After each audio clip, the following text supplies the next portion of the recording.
When people are impacted by disaster acutely, one of the main things that we see that they need is a safe space to be held by someone who is trained to provide services that can help relieve some of their stress, anxiety, and help them start to work with the trauma. Integrative Healers Action Network was created in 2017. It is a pathway for integrative health practitioners to volunteer their time during disaster. We form community partnerships with the Red Cross and with other organizations to be able to provide safe and effective care for those in need. We do all the behind-the-scenes work to ensure that our practitioners are licensed, certified, and we also go to great lengths to ensure that all of our volunteers go through the trauma-informed care training so that we're not doing more harm than good. It's not just integrative medicine. It's really taking into account the person's lifetime, the traumas that they've experienced prior to the disaster. So we're coming to the healing with more information about what's really happening with someone, and we're providing people with acute help to help them deal with the trauma in their body at the moment that they're in a shelter. But we're also giving them tools that they can use ongoing to create really lasting change.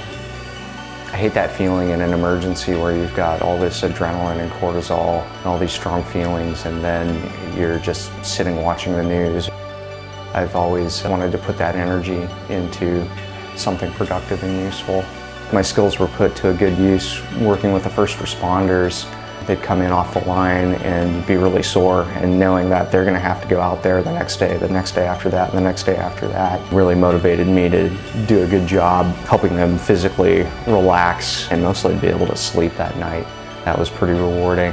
IHAN is doing a good job of trying to meet people where they are, and that includes practitioners.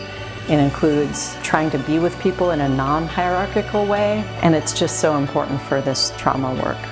These are people that lost everything, and to be able to just use our hands and use our skill set that we train in every single day to show up and be present for people. It was so touching and just really humbling, actually.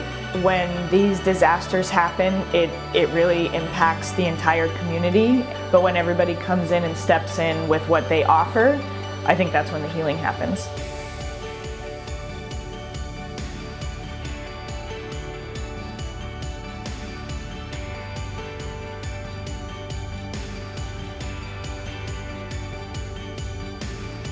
Climate change is threatening the health and wellness of our communities, and integrative medicine is an integral part of the solution. We appreciate any contribution that you're able to make, small or large, so that we can together turn trauma into resiliency.